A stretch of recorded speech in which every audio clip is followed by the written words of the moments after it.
Chez nous, à Témiscamingue, c'est un milieu de vie avantageux et unique au Témiscamingue. Bienvenue chez nous, à Témiscamingue.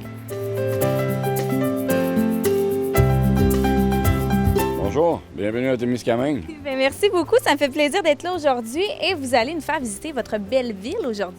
Exactement, on va faire une tournée, on a des belles choses à boire. Avec la belle température aussi pour les choses à l'extérieur, ça va être intéressant. Alors... On y va, c'est parti? Oui, on y va. On y va, je vous suis.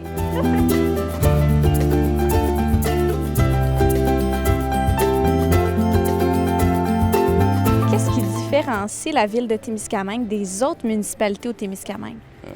Depuis que moi je suis arrivé ici, ce que j'ai remarqué, c'est que les gens sont chaleureux, qu'il y a quand même une chimie là, entre les anglophones, les autochtones, les Premières Nations.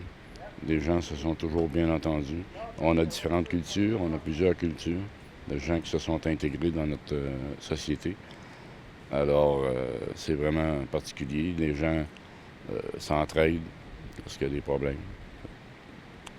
Aussi, je me souviens quand on a eu des enfants, on se disait, dans un milieu comme Témiscamingue, si ton enfant a une difficulté sur le côté du chemin à un moment donné, quelqu'un va passer le prendre et va l'amener chez vous. Et mes enfants, en ayant parlé français à la maison, à l'âge de 4 ans, étaient bilingues. Le bilinguisme, c'est un atout important. C'est facile ici pour les gens de devenir bilingues. Et c'est quoi la plus grande force de la ville de Témiscamingue, selon vous? La plus grande force, c'est les gens. Les gens sont déterminés. Quand on veut faire des choses, on les fait, on ne lâche pas. À ce niveau-là, je pense que c'est là. Ça a été démontré en 72, quand l'usine de CIP avait fermé. Les gens étaient déterminés à garder leur usine, puis ça repartit en 73. C'est un peu la mentalité ici. Les gens sont vraiment déterminés à faire des choses quand ça vient le temps. Les gens peuvent se regrouper et faire beaucoup. Et on parle d'une population de combien de personnes? Environ 2450 habitants. Oui. Et comment est-ce qu'on les nomme, les habitants de Témiscamingue? Les Témiscaminoises et les Témiscaminois. Oui. Et moi, j'ai une petite question par rapport au village, à la ville de Témiscamingue.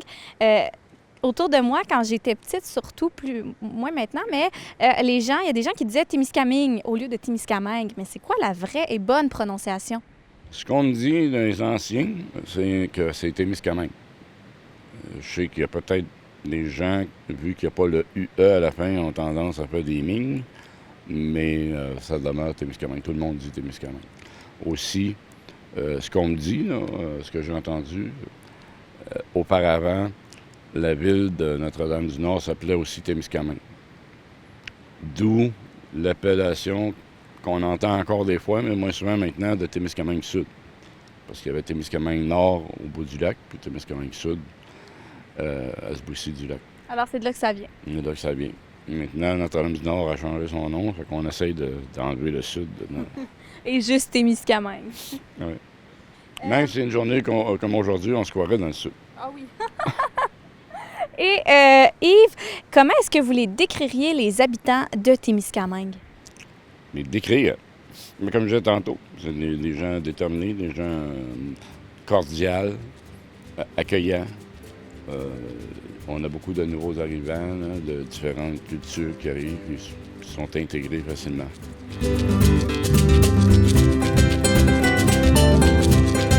Depuis combien de temps est-ce que vous êtes maire à Témiscamingue? Maire depuis les dernières élections, alors c'est depuis le 5 novembre 2017. Et qu'est-ce qui vous a poussé à justement faire partie de ces élections-là? Bien, j'étais déjà impliqué au niveau du conseil municipal. La mairesse a annoncé qu'elle ne désirait pas se présenter à nouveau. Et ayant pris ma retraite, je me sentais prêt maintenant. J'avais le temps nécessaire à consacrer pour vraiment faire un travail qui me satisfait. Je suis assez impliqué aussi au niveau de la MRC, différents comités. Puis c'était d'ailleurs une des choses que j'avais parlé pendant les élections, c'était de faire connaître la voix de Témiscamingue au niveau de la MRC, la présence. Je pense que je commence à être présent. Et puis, quels sont les défis en tant que maire, les défis que vous remarquez le plus? Bien, les défis, naturellement, c'est toujours notre développement économique. On est sujet à une ville mono-industrielle encore, mais on a plusieurs projets au niveau du tourisme et dans différents domaines. On a développé un plan stratégique qu'on vient tout juste d'ailleurs de communiquer là, à nos directeurs de département. On a fait ça séparément avec le conseil. On a fait 2 grosses sessions d'une journée. Et c'est ça, ça va être de développer le tourisme et d'autres industries, peut-être deuxième transformation, des choses comme ça. Et vous, comment est-ce que vous vous décririez en tant que maire? En tant que maire, ben, je pense que je me décrirais de la même façon que j'ai pas mal toujours été au travail. Je suis honnête, je suis convaincu aussi, déterminé. J'ai pas peur de mes idées. Je suis capable de les défendre. Je suis très respectueux de l'opinion des autres, par exemple. Mais comme maire, j'essaie de rendre notre communauté encore plus attrayante qu'elle l'est déjà, puis d'assurer le développement pour les années futures. Et vous, quel métier occupiez-vous? Parce que là, maintenant, vous êtes à la retraite. Quel est le métier que vous avez occupé toute votre vie? Bien, toute ma vie, disons pour les premiers... j'ai été pratiquement en ressources humaines toute ma vie. Pratiquement. J'ai commencé chez Tembec dans le temps, en 1981, comme traducteur. Ce qui m'a amené à faire des négociations de conventions collectives parce que le porte-parole de la compagnie était anglophone et le porte-parole du syndicat était francophone. C'est un peu comme ça que ça a commencé. Alors, je me suis impliqué au niveau des négociations, j'ai amené mes idées. Puis, les gens pensaient que peut-être je ferais une bonne job, un bon emploi là-dedans. Ce qui m'a amené à finir au poste de vice-président des ressources humaines pour la compagnie. Dans le temps, c'était gros. On avait 4 usines en France, une couple d'usines aux États-Unis. On avait des usines dans toutes les provinces canadiennes, sauf en Saskatchewan, je pense. T'es occupé. C'est là que... C'est ce qui m'a forcé d'ailleurs à laisser le conseil municipal à la fin des années 80. Parce que j'étais trop occupé avec mon travail pour continuer. Et puis, êtes-vous originaire de Témiscamingue? Non, moi je suis originaire du bas du fleuve, de la Rivière-du-Loup. Et j'ai fait mes études à l'Université Laval, à Québec. Je suis arrivé ici à Témiscamingue en 1981, janvier le 12 1981. Il neigeait. Avec l'intention de prendre 2 années d'expérience et de retourner à Québec. Puis finalement, voilà, 37 ans plus tard, je suis encore ici, puis je suis maire de Témiscamingue. Pourquoi l'intention de partir, finalement, vous avez décidé de rester? Écoutez, j'ai aimé la place, j'ai aimé les gens, je me suis fait des amis assez rapidement, puis j'ai commencé un peu à faire de la pêche, puis je faisais déjà de la chasse un peu à perdrix, puis la nature, la beauté. Et on est à proximité quand même de tout. Ici, descendre à Toronto, c'est seulement 4 heures. Puis aller à Montréal, c'est peut-être un peu plus, 5h30. Mais ça se fait. Ça fait qu'on peut profiter des bienfaits des grands centres sans être obligé d'y vivre. Puis, avez-vous des enfants? Oui, j'ai 2 enfants. J'ai un garçon qui a maintenant 31. Okay. Et une fille qui a 25. Okay. 26. Passe vite, hein? Ça passe vite le temps. Oui. Oui. Ma fille est à Ottawa, elle travaille pour Agriculture Canada. Elle demeure à Gatineau, mais elle travaille à Ottawa. Puis mon fils, envers et contre tous, il est revenu à Témiscamingue travailler ici, à l'usine. Quelles sont les valeurs que vous prônez le plus? Les valeurs. Ben, comme je disais tantôt, l'intégrité. D'ailleurs, depuis que je suis en poste, il y a certaines choses que j'ai demandé de changer, certaines pratiques. Pas parce que c'était proche, là, mais pour mettre ça un peu plus rigide, un peu plus clair. Puis, la compassion. Je pense que quand quelqu'un, un citoyen, va m'arrêter sur le côté du chemin pour me parler de ses problèmes, je vais prendre le temps d'écouter. Puis Alors, Yves, pour parler maintenant de l'histoire de la ville de Témiscamingue, on se trouve à un endroit vraiment important là, pour l'historique. En effet, nous sommes devant le musée de la gare, un des plus vieux bâtiments à Témiscamingue. Un bâtiment qui a été très achalandé pour accueillir tout ce qui rentrait par chemin de fer, etc. Dans ce temps-là, c'était le moyen de transport presque unique. Et puis, justement, bien, pour en parler, on va rejoindre quelqu'un, je pense, qui se connaît bien là, dans l'histoire de Témiscamingue. Exactement, M. Philippe Barrette. Philippe est ici depuis plusieurs années. Il a travaillé pour des compagnies forestières au tout début dans la région. Et a été maire aussi pendant plusieurs années. Ça fait qu'on peut dire M. Barrette. On y va?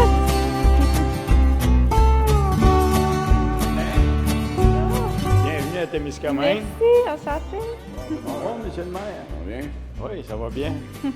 Donc, c'est vous qui allez nous raconter l'histoire de Témiscamingue? On va essayer de vous en dire un peu.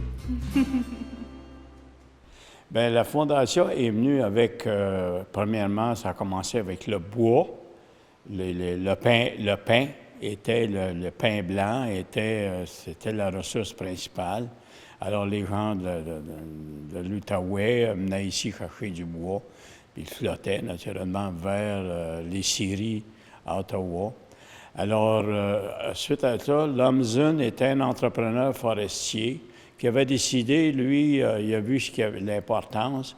Il est venu construire une petite scierie en amont ici, justement, le pont où traverser, il appelle ça Lumsden, Alexander Lumsden.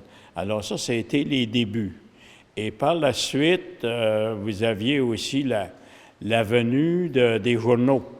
On avait raté, on était encore à l'histoire des ardoises puis des tableaux noirs avec des craies. Alors là, le papier commençait à avoir une demande, un peu comme on voit aujourd'hui dans les demandes des mines qui s'implantent un peu partout dans la Abitibi-Témiscamingue et c'est à Côte-Nord. Alors là, une compagnie qui s'appelait Riordan Pulp est venue, avait un intérêt de construire un moulin de papier. Alors, il fallait qu'ils regardent les infrastructures, l'avantage, le grand plan d'eau qu'avait le lac Témiscamingue et ses affluents pour flotter le bois vers Témiscamingue, la qualité de l'eau, parce qu'il y avait deux endroits, Notre-Dame-du-Nord ou ici, et la qualité de l'eau semblait favorable avec le lac Kippawa.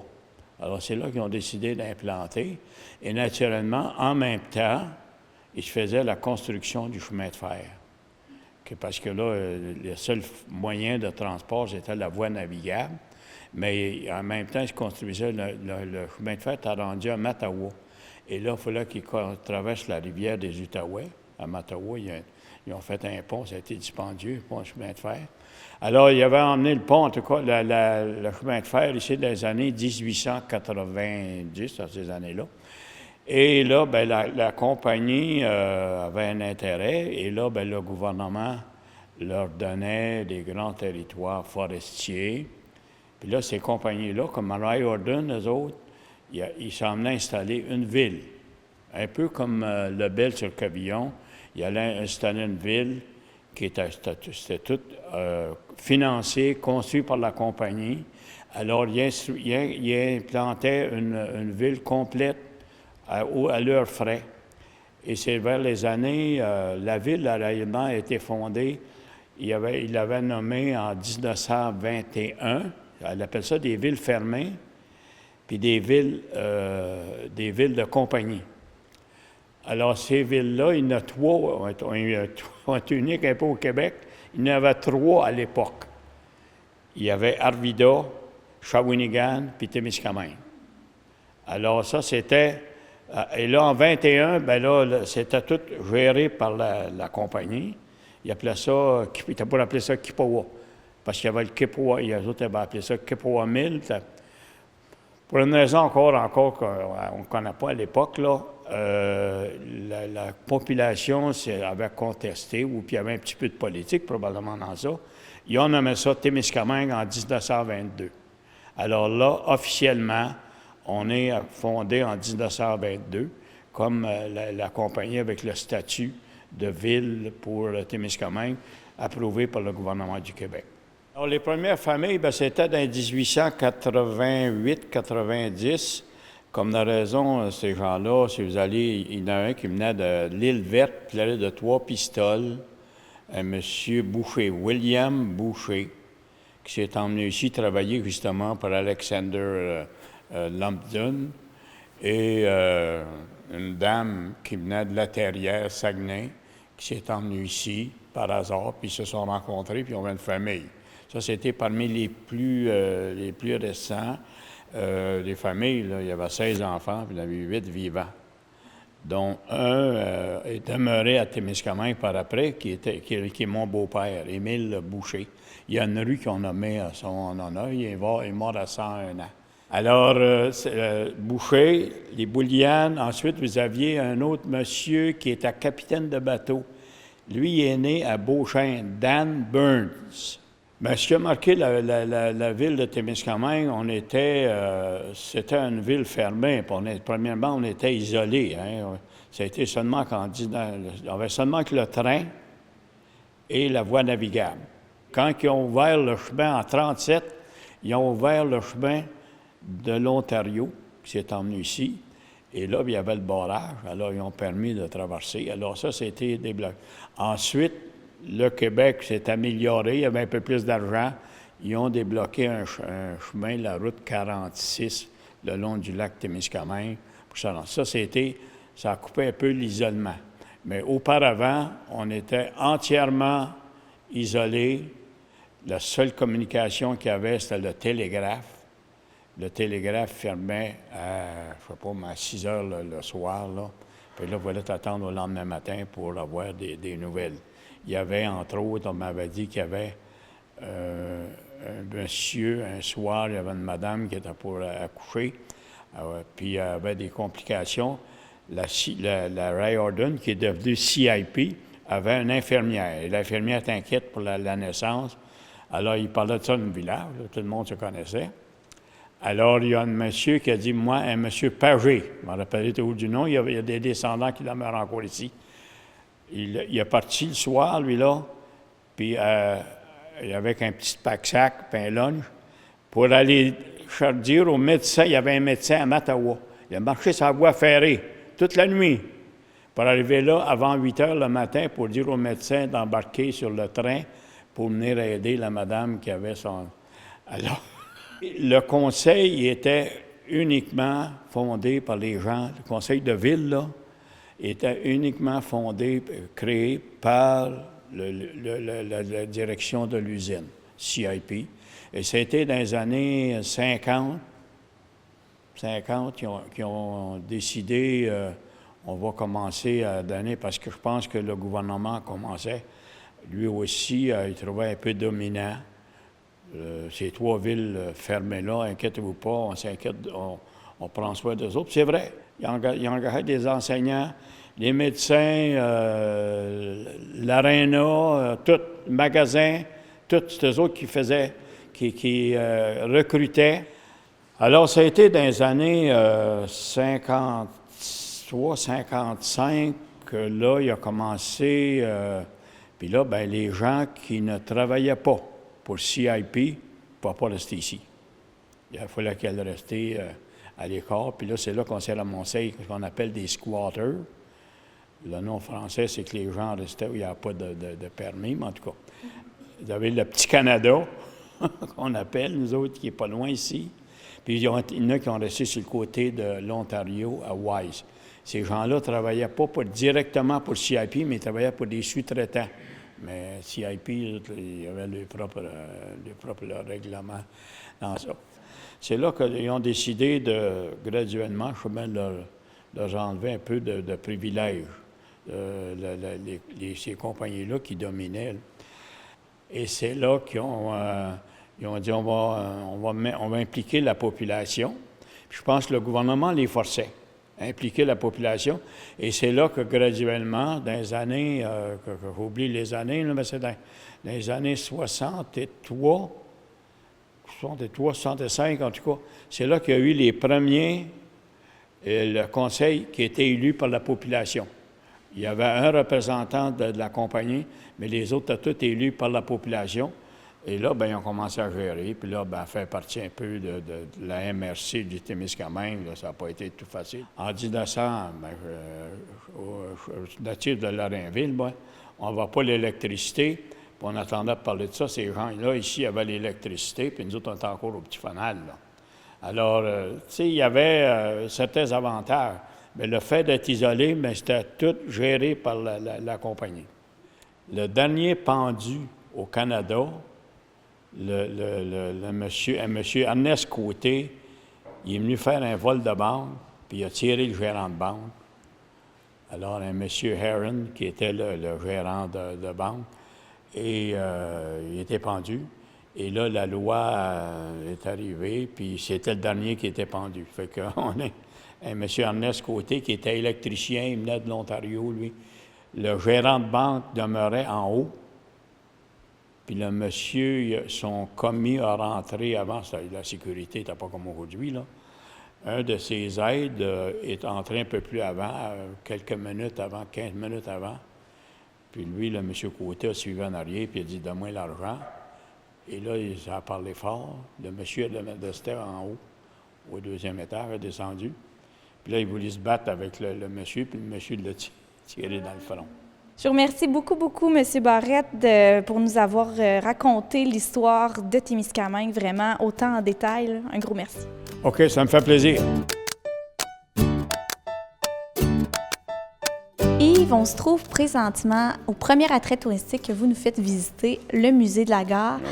Pourquoi c'est important pour la ville de Témiscamingue, ce musée-là?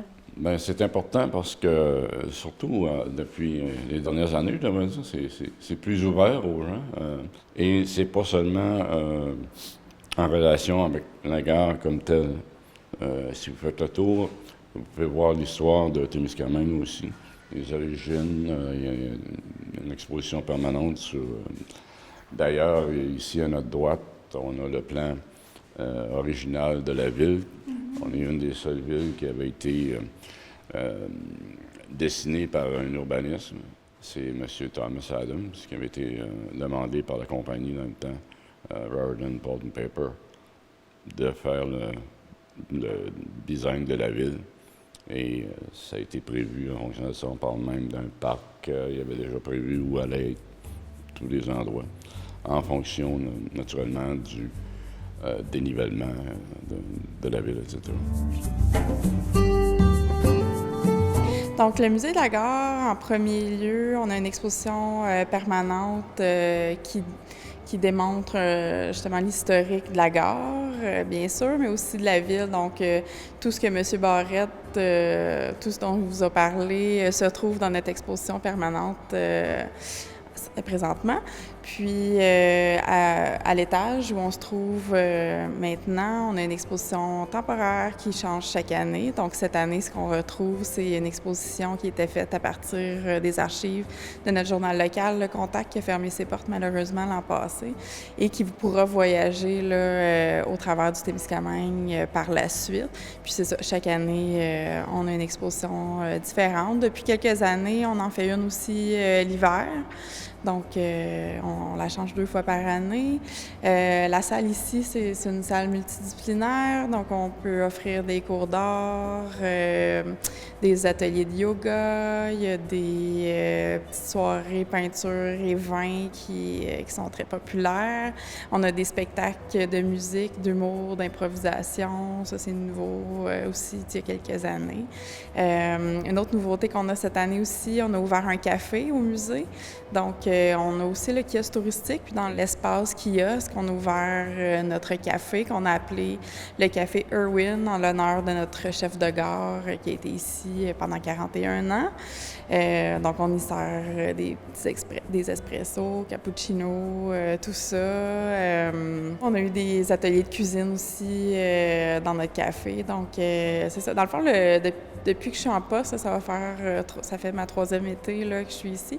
Puis, vraiment, mon but, c'est de démocratiser l'endroit pour que les gens de la place se le réapproprient et continuent de venir, parce que c'est sûr que l'exposition permanente, ça fait quelques années qu'elle est là. Donc, les gens, des fois, se demandent bon, ben, pourquoi on retournerait au musée de la gare, mais avec toutes les activités qui se passent maintenant, vraiment, il y a un regain, là, puis notre achalandage a vraiment explosé, là, puis c'est bien le fun, tout ce qui se passe. Premièrement, c'est la dernière gare encore debout en région, donc juste pour ça, ça vaut vraiment la peine.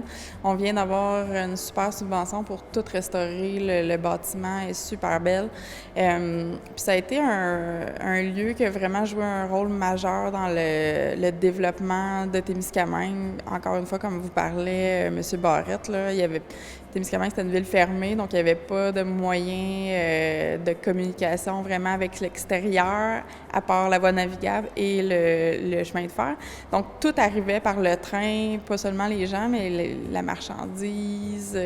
Donc, c'était vraiment le lieu où les gens venaient se ravitailler, mais aussi à en apprendre sur les autres habitants. Ils venaient aux nouvelles, au musée, à la gare.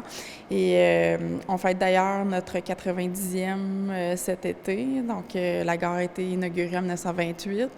Puis, donc, c'est ça. Ça a vraiment été un lieu qui a été marquant dans la création de la ville. Puis, c'est tellement un beau bâtiment. Juste venir prendre un petit café. On a la piste cyclable qui passe juste derrière, les chutes à côté. C'est vraiment un beau lieu. Si on parle vraiment là, de tourisme à Témiscamingue, est-ce que la ville de Témiscamingue est un attrait touristique en soi? Beaucoup, parce qu'on a, il faut le publicité, là, mais on a beaucoup de choses à offrir. On a des œuvres d'art qui sont ici depuis plusieurs années. On a maintenant le Sentier des conduites forcées, qui est un élément historique qu'on pourra aller voir tantôt. Oui, c'est quelque chose les gens devraient arrêter, voir et découvrir. Il y a beaucoup de choses à découvrir. Puis en venant ici, surtout, ils pourront être guidés dans les bonnes directions pour aller voir des choses les plus intéressantes. Puis, est-ce qu'il y a des attraits touristiques qui sont gérés vraiment par la municipalité de Témiscamingue? Oui, des infrastructures, là, comme je viens de parler, les conduites forcées, ça a été réalisé par la ville. Les parcs, ces choses-là. Mais aussi, il y a des choses qui sont gérées par des sociétés à but non lucratif, mais la ville est toujours là pour aider naturellement. Et puis, comment est-ce que vous voyez l'avenir en tourisme au Témiscamingue avec l'avenue du Parc Opémican qui est quand même vraiment sur votre territoire, là? Bon, bien, c'est sûr que ça va amener un apport additionnel. On a travaillé dernièrement, le conseil municipal, sur un plan stratégique de développement incluant le tourisme. Et c'est des aspects qu'on veut développer, travailler conjointement avec le parc pour voir qu'est-ce qui va intéresser les gens qui vont venir au parc, dans quel groupe d'âge ils vont être, qu'est-ce qui les intéresse à faire, et puis s'ajuster en fonction de ça. Parce que vraiment, on a tout. On a la piste cyclable, si c'est les plus jeunes qui veulent faire un peu d'excursion, etc. On a des choses plus historiques qui peuvent être intéressantes des personnes plus âgées. On a des parcs pour les jeunes, on a la plage municipale. Il y a beaucoup de choses à offrir. Et puis, c'est de savoir la clientèle du parc, qu'est-ce qu'elle va prioriser comme activité parallèle à celle du parc. Je pense que ça va être un atout.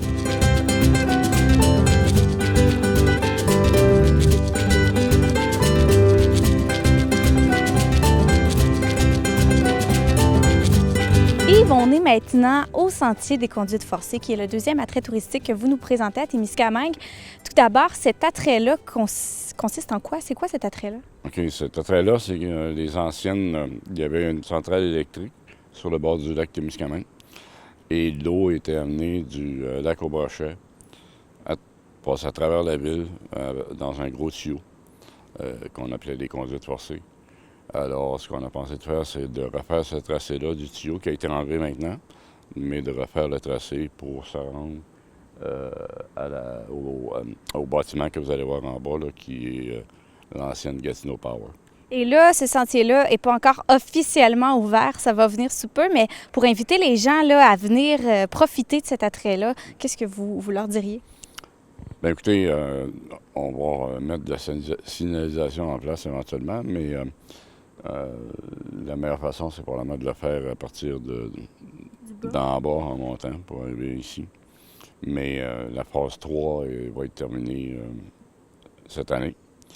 C'est dans le budget de terminer ça. Donc, l'été prochain, ce sera L'été accessible. prochain, ça devrait être plus praticable. Donc, on s'en va visiter ça, cet attrait-là. On va faire la promenade. Vous, par contre, vous allez nous attendre ici? C'est ça. Je vais vous laisser en compagnie de François, notre directeur du développement économique, touristique, social et culturel.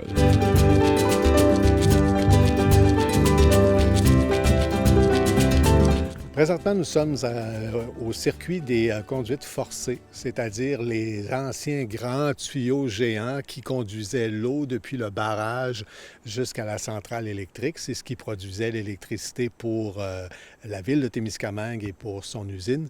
Alors, c'est un projet d'aménagement de ces anciennes conduites-là qui nous permet, si tu veux, de faire revivre le passé industriel de la ville, tout en créant une belle zone touristique intéressante de promenade.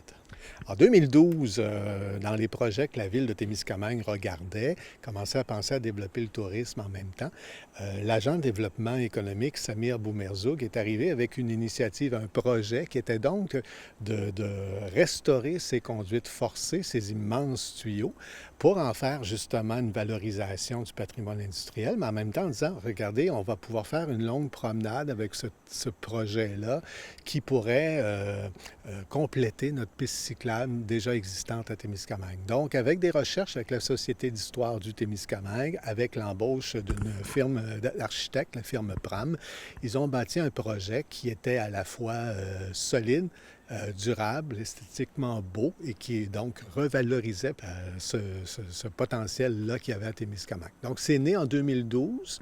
Le temps de le financer, de l'organiser. Les travaux ont commencé en 2016, une première phase, 2017, une seconde phase, et là, on complète avec la troisième et dernière phase cette année. L'ouverture officielle, on va dire, c'est au printemps prochain, mais les Témiscaminois se sont déjà emparés du lieu. Depuis l'an dernier, les gens viennent ici marcher. Il faut comprendre qu'ils sont très fiers de ce projet-là. C'est rare qu'un projet fait l'unanimité, puis celui-là fait l'unanimité.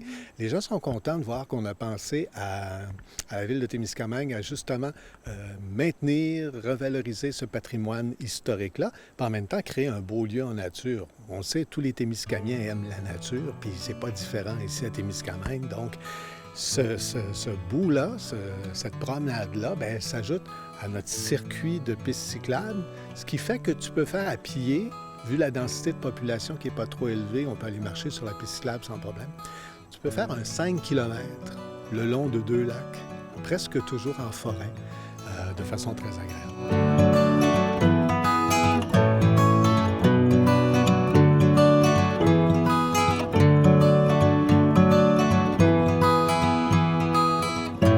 Donc, Yves, maintenant, on va parler vraiment de l'économie en général à Témiscamingue. C'est quoi le moteur économique de la ville? Bien, naturellement, nous, c'est ce qu'il y a derrière nous. Matériaux innovants Rayonier, essentiellement Tembec. Alors, c'est un des plus gros complexes industriels au pays qui regroupe plusieurs usines. À ma droite, vous voyez, c'est une usine de carton. Dans le milieu, c'est une usine de pâte mécanique. Au centre, c'est vraiment l'usine originale qui a été bâtie en 1917 là, par la Riordan Pulp Paper. Ça, c'est une usine de pâte de haute pureté. Et c'est une des principales raisons pour lesquelles Rayonier a été intéressé dans cette usine-là, parce qu'ils sont dans ce marché-là. Ensuite, vous avez une petite scierie. Un élément qui est important aussi, c'est au centre. Avec la centrale thermique, la compagnie a développé, il y a une couple d'années, une turbine électrique, alors qui produit l'électricité qui est vendue à Hydro-Québec et qui ramène des profits. Ça donne une stabilité des profits parce qu'on sait que la pâte, c'est un marché qui est cyclique, mais en ayant le revenu de l'électricité, ça amène quand même une certaine stabilité à l'usine, une sécurité. Puis, comment est-ce que cette usine-là est importante pour l'économie à Témiscamingue? Bien, écoutez, c'est la majorité des emplois, hein, presque tout le monde travaille à l'usine. C'est de bons emplois. C'est de bons emplois qui sont très bien rémunérés. Témiscamingue, d'ailleurs, est probablement une des rares villes où tu peux avoir un emploi de plus de 50 000 et t'acheter une maison de moins de 50 000 dans le moment. Oui. Alors, ça a un impact sur la communauté, sur l'école, tout le fait que les employés sont ici, etc. C'est notre plus gros contribuable, mais leurs employés sont aussi nos contribuables. Ça fait qu'au niveau économique, pour la ville, c'est primordial. Et parlez-moi de l'entreprise en soi. Depuis quand est-ce que ça existe à Témiscamingue, cette usine-là? Bien, originairement, comme je disais, la vieille usine a été bâtie en 1917 par Riordan Pulp and Paper. Alors, ça fait quand même plusieurs années. Ensuite, ça a été repris par CIP. CIP, en 1972, a décidé qu'il fermait l'usine. À ce moment-là, on parle juste de l'usine au centre, l'usine principale. CIP a décidé en 1972 qu'il fermait l'usine. Alors, il y a eu tout un mouvement de population. Naturellement, la fin de l'usine, c'était la fin de la ville. Il y a des commerçants, des anciens dirigeants de CIP qui se sont mis ensemble pour mettre des pressions sur le gouvernement avec le syndicat pour racheter l'usine. Ce qu'ils ont réussi. En 1972, ils ont réussi à repartir l'usine. En 1973, excusez. Et le timing a été parfait parce qu'ils ont parti l'usine juste au moment où le marché de la pâte prenait de l'ampleur. Alors, les 8 premières années de Tembec, à peu près 73 à 81, ont été consacrées surtout à réinvestir dans la vieille usine. Parce que CIP, même s'ils l'ont annoncé à la dernière minute, c'était déjà prévu qu'il allait fermer, donc ils laissaient aller les choses à la désuétude. Donc, il y a eu beaucoup d'investissements qui ont déjà été faits. Mais étant donné que le marché de la pâte était bon, Tembec a réussi à réinvestir pour moderniser l'usine. Une fois que ça a été fait, vers les années 81-82, il y a eu de la diversification, l'achat d'usines de sciage, puis bâtir les autres usines maintenant qu'on retrouve sur place. Et puis cette usine-là, c'est pas seulement à l'échelle de la ville de Témiscamingue, c'est pour le Témiscamingue au grand complet. Qu'est-ce qu'elle représente pour la région?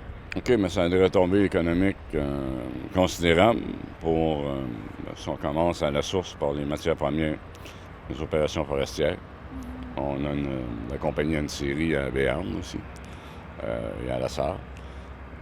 Les opérations forestières pour amener les arbres dans les usines de sciage, le transport des copeaux à l'usine, l'achat de toutes sortes de fournisseurs pour les besoins de l'usine, du matériel, etc. Alors, ça a un impact économique majeur. À Témiscamingue, est-ce qu'il y a d'autres entreprises importantes? Dans le moment, on n'a pas d'entreprise majeure, mais on a des entrepreneurs forestiers qui embauchent quand même quelques personnes. Mais ensuite de ça, il n'y a pas de gros choses. On travaille maintenant sur un plan stratégique de développement. On a eu des rencontres dernièrement. Et on a déposé notre plan récemment. On l'a présenté à nos directeurs de département.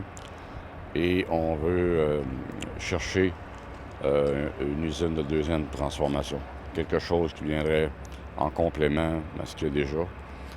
Développer l'aspect touristique aussi, qui est quand même économique, etc. Fait qu'on a de bonnes idées, je pense. Il va falloir tout simplement se mettre l'épaule à la roue et travailler là-dessus. Est-ce qu'il y a de la place pour de nouvelles entreprises à Témiscamingue, des gens qui auraient envie de se partir en entreprise? Bien, sûrement. Des entrepreneurs, oui, puis on a des manières de faciliter leur intégration. S'il y a des gens qui sont intéressés à venir s'installer ici, on a un parc industriel. On a des choses pour les aider à se partir. Il s'agit de trouver le bon créneau. Puis... Donc l'économie va bien à Témiscamingue? Oui, l'économie va bien, malgré, dernièrement, il y a eu quelques annonces là, de coupure de poste dans les bureaux. Mais ça, c'est en conséquence de l'achat de Tembec par Rayonier. Parce que, naturellement, Rayonier avait beaucoup de services, que ce soit en crédit, en comptabilité ou autre, que Tembec avait aussi, puis tu n'as pas besoin des deux. Malheureusement, il y a eu des gens qui ont perdu leur poste Par contre, il y a environ 18 postes dans le moment qui sont affichés, qui sont libres, mais c'est pas nécessairement les mêmes compétences que les gens qui ont perdu leur poste, là. Mais on espère recruter de nouvelles personnes dans la communauté. Et c'est triste pour ceux qui ont perdu leur poste, mais ont quand même été traités avec respect là, Yves, comme personnalité de la ville de Témiscamingue, vous avez choisi une artiste. Oui, une artiste à peindre, Mme Joanne Abbott. Ça a été un choix difficile parce qu'on a beaucoup de personnalités dans notre petite ville. Joanne, bonjour. Bonjour. So, Yves chose you for the personality of the city of Témiscamingue. And I will ask him why. Yves, pourquoi est-ce que vous avez choisi Joanne Abbott? Écoutez, il y avait ça a été difficile parce qu'on a beaucoup de personnalités dans notre petit village. Mais Joanne est vraiment spéciale du fait qu'elle est une artiste peintre. Elle s'implique beaucoup dans la communauté. L'œuvre là, que vous voyez ici derrière, c'est elle qui l'a fait pour nous, pour la ville. Elle donne des ateliers de peinture. Elle travaille avec l'Association des personnes handicapées aussi pour les animer. Puis je pense que c'est quelqu'un de vraiment spécial. Puis j'ai décidé de la choisir. Do you understand what he says about you? Yes, I did.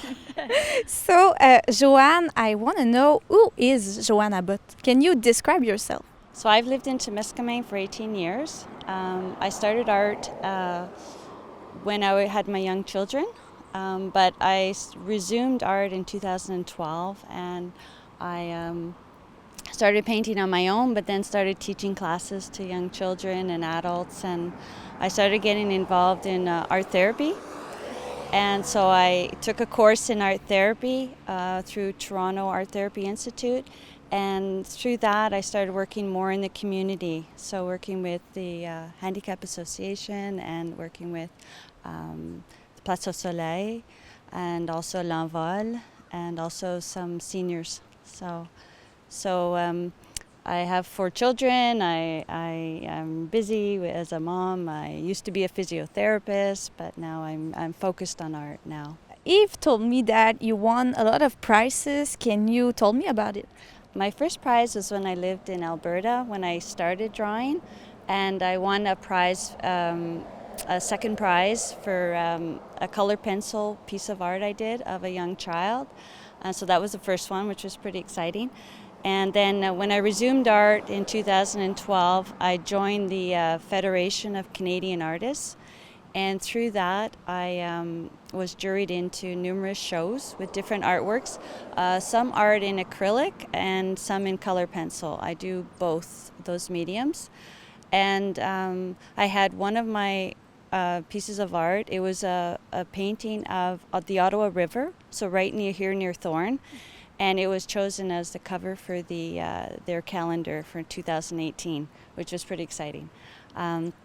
I also did a color pencil piece of art a few years ago, and it won second prize as well in Ontario, the Northern Ontario Arts Club Association, and it was also chosen to travel through the different communities in Ontario for a year. So I went to all different communities in the year. So that was another one. And I also was chosen to illustrate, to do 2 illustrations for a group called Migrant Matters, and that was an international thing. So I was with a bunch of different artists, and we did different illustrations. I did one for Health Matters and Education Matters. I want to know, why did you choose to live in Témiscamingue? Why did you choose to live your art in Témiscamingue? Okay. My husband worked at the mill, so we moved here in 2000, so from Alberta. I'm originally from Montreal, though, so I am from this area.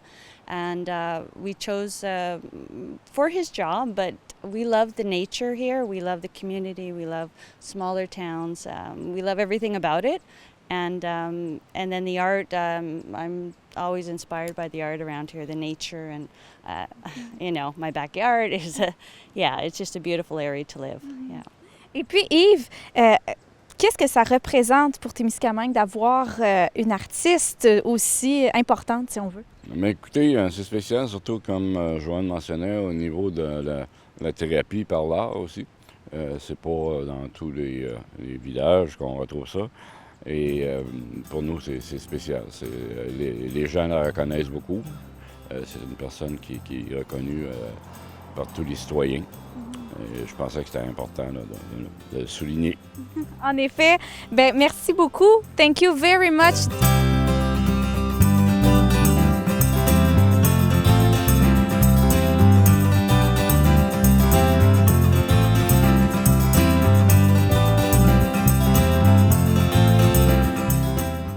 Alors Yves, on se trouve devant votre lieu coup de cœur. Je vous laisse me le présenter.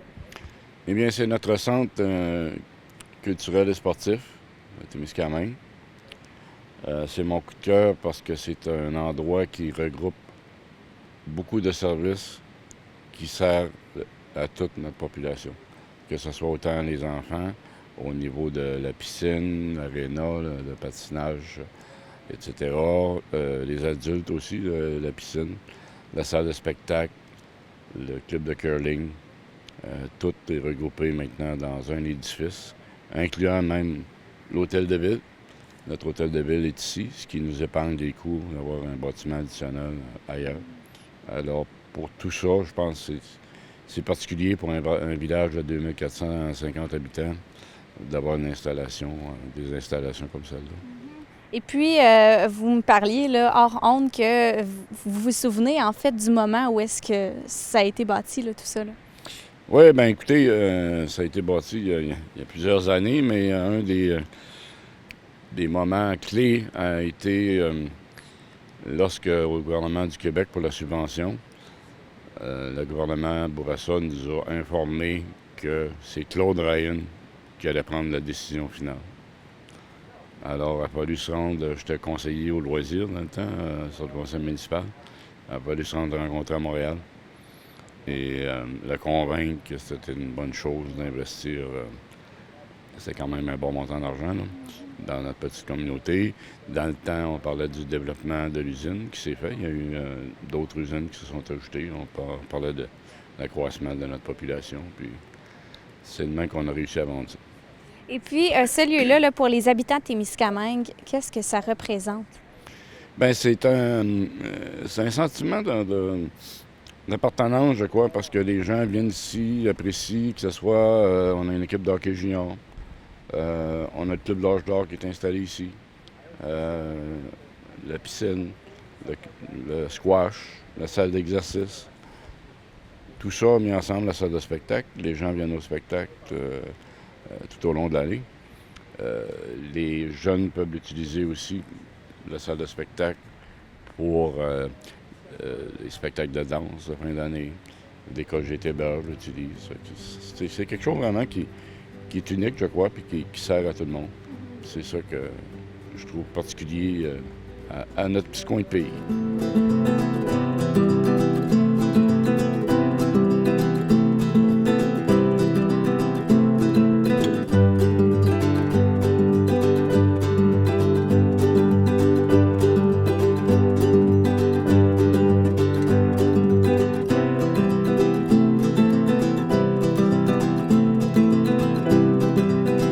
Maintenant, on va parler des événements qui ont lieu annuellement à Témiscamingue. Est-ce qu'il y a un événement particulier là, qui ressort du lot?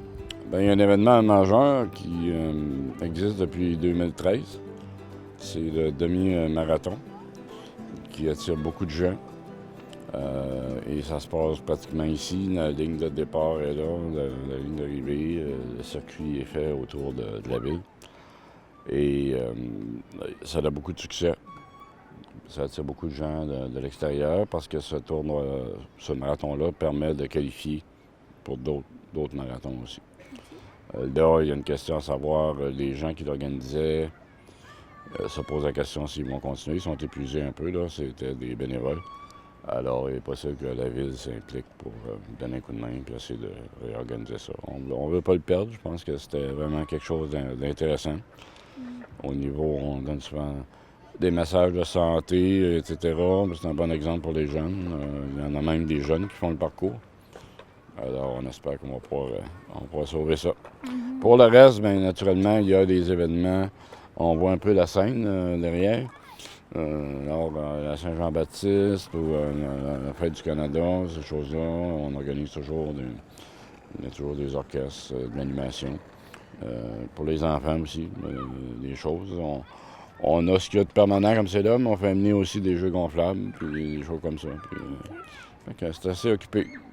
Puis en quoi cet événement-là, l'événement que vous m'avez parlé au début, le demi-marathon, c'est important pour la ville parce que j'imagine, est-ce que ça attire des gens de l'extérieur de la région? Ben oui, exact.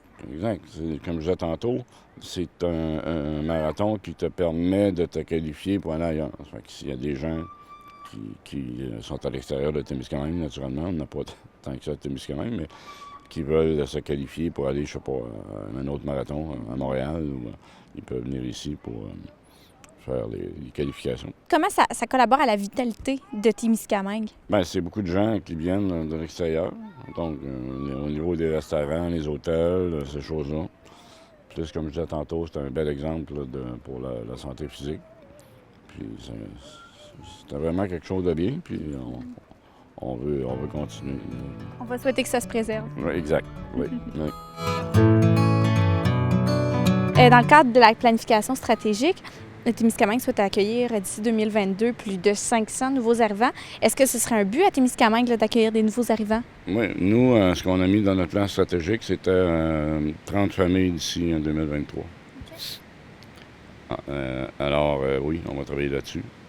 Puis, ce qu'on veut faire aussi, on veut mettre le focus sur la ville de Northbay, parce qu'il y a beaucoup d'employés qui sont de l'usine ici qui restent à Northbay. Puis là, on veut leur faire comprendre que c'est plus avantageux de demeurer à Témiscamingue que de demeurer à Northbay. Parce que moi, quand je veux y aller à Northbay, je vais. Mais quand je travaillais, j'avais pas 1 heure de route à faire le matin, puis 1 heure de route à faire le soir pour aller chez nous. Puis avec la conciliation travail-famille maintenant, je pense que c'est un aspect qu'on devrait vendre. Si les gens disent toujours, ah, on veut passer plus de temps, bien, perds pas 1 heure le matin pour venir travailler, puis 1 heure, ça te donne déjà 2 heures de plus passer du temps chez vous. Là.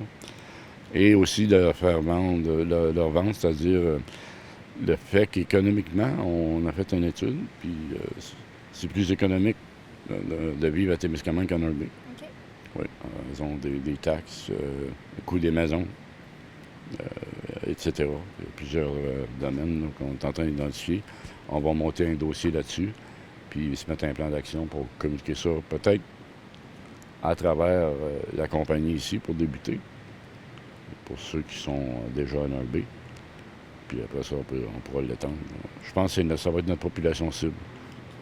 Sur quels autres atouts est-ce que vous allez miser? Bien, naturellement, on travaille aussi avec Tourisme Kipawa là, pour le développement touriste dans le coin. C'est sûr que nous, ce qui nous intéresse, c'est que les gens qui vont venir en région, il faudrait que Témiscamingue soit un incontournable. D'ailleurs, ça l'est un peu dans le cas du parc au Pimlican. On mise beaucoup là-dessus, parce que tous les gens qui vont rentrer de l'Ontario, ou même de Montréal, par le chemin de l'Ontario, sont obligés de passer ici.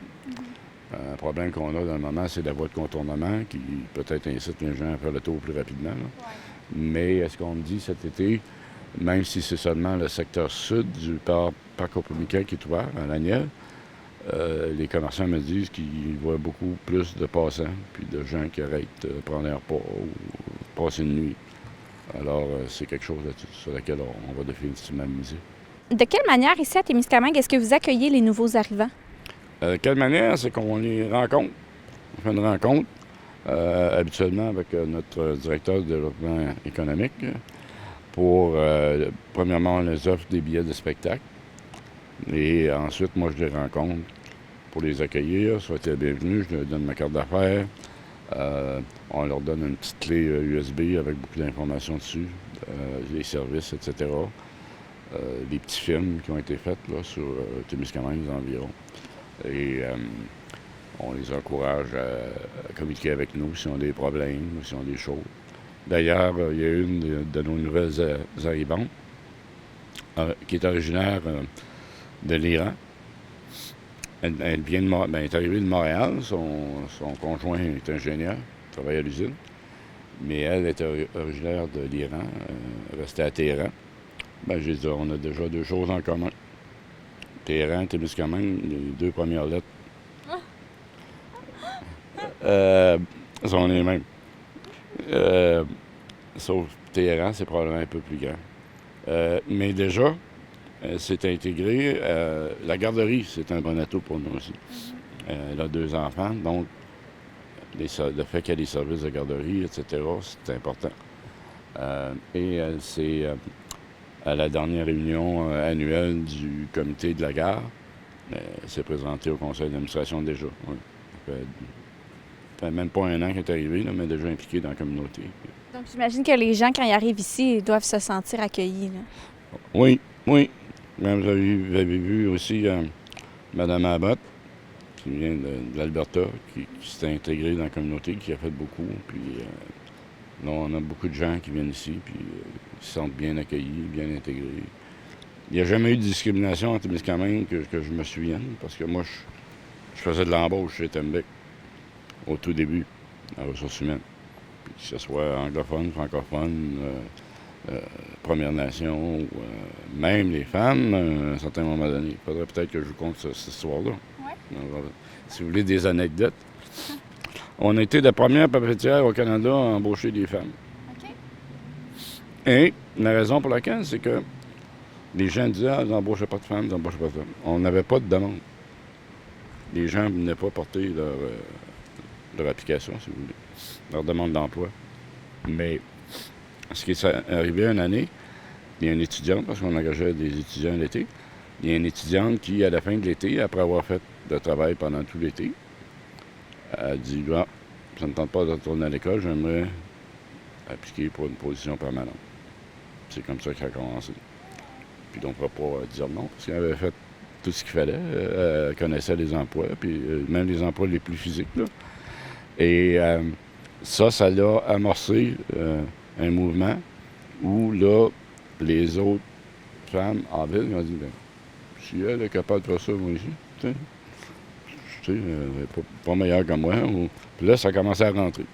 Et, une chose qu'il faut que je mentionne, quand on a parti Tenboard, la cartonnerie, une usine de carton, en 1989, si on n'avait pas commencé à embaucher des femmes en 1984, je crois, on aurait eu de la misère à partir de l'usine. Ça nous prenait 300 nouveaux employés. On est allé en chercher de l'extérieur, mais ça nous prenait. Donc ça a été un élément clé aussi. Et puis, si on parle là, des enjeux vraiment propres à Témiscamingue, là, à la ville, bon, c'est quoi les principaux enjeux? C'est sûr que North Bay, pour nous autres, c'est un enjeu. Okay. Dans le sens qu'il faut compétitionner contre une ville de 45-50 000 habitants. Mais on a déjà un plan d'action pour arriver, pour s'y mettre. Là. Mais ça revient encore au recrutement, etc., puis l'accueil. C'est que plus on a une grande population, plus on a des services. Faut que tu justifies, ça marche par ratio au gouvernement, que ce soit la santé ou l'éducation. Mais tu retombes dans le cercle vicieux à un moment donné, c'est que si tu n'as pas assez de gens, tu ne peux pas justifier les ratios. Puis si tu n'as pas le service, tu ne peux pas attirer les gens. C'est ça qu'il faut casser. On va travailler avec la compagnie justement là-dessus. On va mettre des incitatifs, la ville, au niveau de l'achat de nouvelles maisons, etc. Mais aussi, on va travailler avec la compagnie pour mettre le focus pour améliorer nos services. Sur la santé, on travaille déjà depuis un bon bout de temps avec le CISAT. Là. Ça commence à donner des fruits, mais on n'est pas rendu au bout du rouleau encore.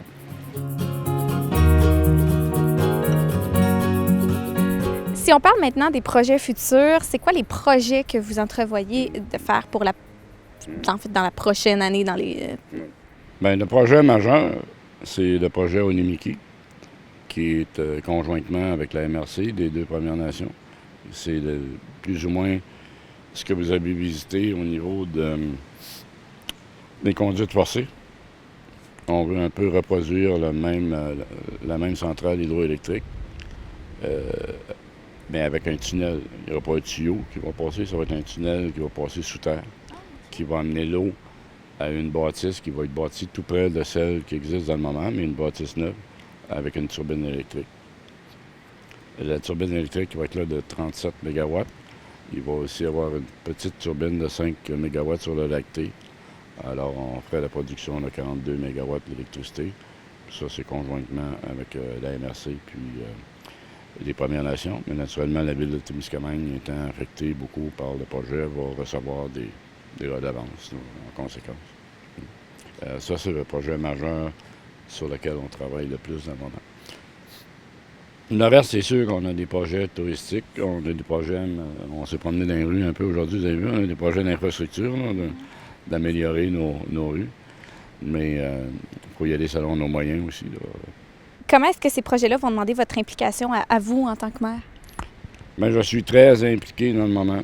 Si on prend un Imiki, je siège à la MRC, puis on pousse pour que ça se fasse. J'ai rencontré la ministre Blanchette à quelques reprises. Pour la santé, si on peut parler d'un projet de santé d'améliorer, conjointement avec la compagnie, on a invité le ministre Barrette à venir nous visiter. Parce que si je me mets à sa place dans son bureau, il regarde Témiscamingue, 2450 habitants, qu'est-ce qu'ils ont à se plaindre des médecins. Ce qu'on oublie, c'est que ce qu'on veut qu'ils viennent visiter, c'est l'usine. Il y a beaucoup de risques, beaucoup de choses qui n'est pas particulier à d'autres villages. S'il arrive un accident ou une dizaine de travailleurs de blessés en même temps, ça prend des services pour. Fait que c'est ça qu'on travaille beaucoup là-dessus là, pour rétablir un peu ce qu'on avait avant. On avait 6 médecins auparavant, là on est rendu à 2. Donc, comment est-ce que vous voyez l'avenir pour la ville de Témiscamingue? Bien, moi, je vois ça positivement. Je pense qu'on a un bon plan d'action. On va s'y mettre. Puis, on est avec le parc Opémican, comme je disais tantôt, si on n'est pas capable d'accrocher quelque chose de ça, qu'est-ce qu'on peut demander de plus? Là?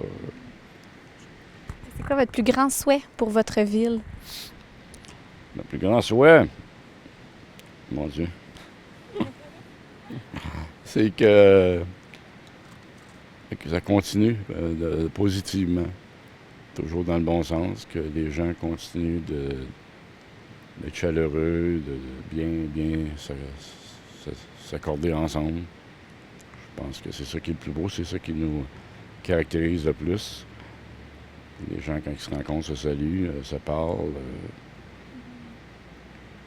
Écoutez, M. Ouellette, ça fait déjà le tour de notre visite chez vous à Témiscamingue. Je veux prendre le temps de vous remercier beaucoup pour toute l'implication que vous avez mis dans le projet, pour le temps que vous avez pris à nous présenter votre belle ville. Puis on va souhaiter que le meilleur encore pour Témiscamingue. Merci beaucoup. Merci. Bye bye.